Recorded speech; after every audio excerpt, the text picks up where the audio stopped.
Hello guys, welcome back to my YouTube channel Shampa किचेনের তরফ থেকে তোমাদেরকে অনেক অনেক স্বাগত। তো আজকের রেসিপিটা হচ্ছে বাইন মাছ। তো চলো আগে কেটে নিই। তো মাছটা প্রথমে ছুলে নিই।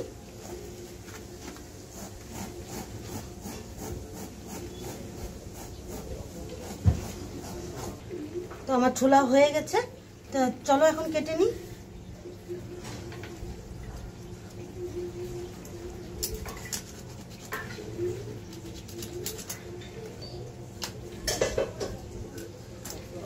এরকম করে ছোট ছোট করে কেটে নেব। ডিমও হয়ে গেছে।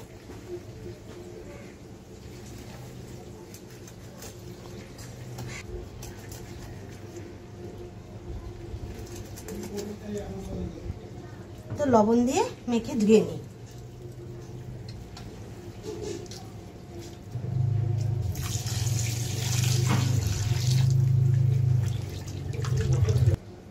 তো ধোয়া আমার কমপ্লিট হয়ে গেছে। তো চলো এখন বানাই। তো এই রেসিপিটার জন্য আমার কি কি লাগবে: হলুদ গুঁড়ো, কাশ্মীরি লঙ্কার গুঁড়ো, জিরের গুঁড়ো, ধনের গুঁড়ো, চিনি, দই, টক দই, আর গোটা জিরা, ধনে পাতা, আর ডমডম করে কেটে রেখেছি পেঁয়াজ, টমেটো, আর আলুটাও কেটে রেখেছি আগের থেকে। তো পেস্ট করে নেব রসুন, কাঁচা লঙ্কা, পেঁয়াজ, আর লাগছে লবণ।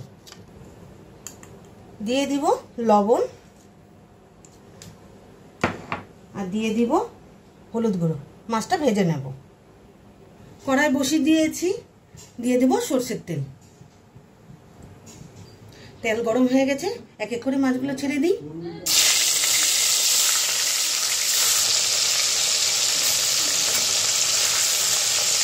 তো মাছগুলো এক এক করে উল্টিয়ে দিই।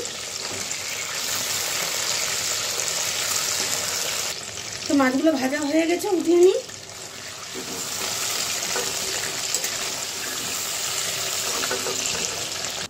দিয়ে দিব গোটা জিরা। তো আলুগুলো ছেড়ে দিব।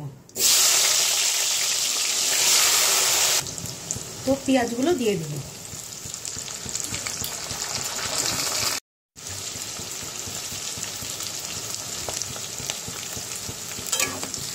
ভালো লাল লাল হয়ে গেছে, ভালোভাবে নেড়ে নিয়েছি। এখন পেস্ট করেছি মশলাটা দিয়ে দিব। তো দিয়ে দিব লবণ স্বাদ মতো, দিয়ে দিব হলুদের গুঁড়ো, লঙ্কার গুঁড়ো, দিয়ে দিব জিরের গুঁড়ো,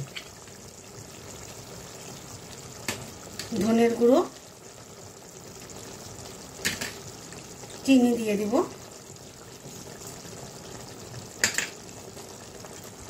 তো দিয়ে দিব টমেটো।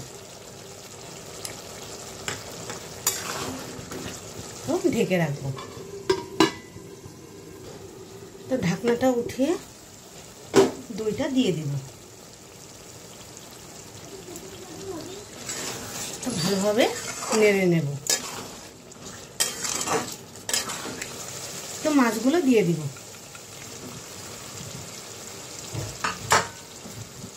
ভালোভাবে নেড়ে নেব।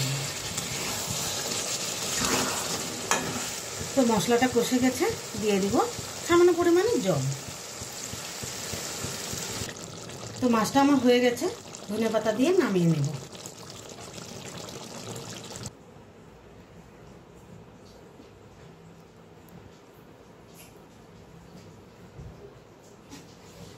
তো আমার এই রেসিপিটা কেমন লেগেছে অবশ্যই কমেন্টে জানাবে, আর লাইক, শেয়ার এন্ড সাবস্ক্রাইব করতে একদম ভুলবে না। বাই।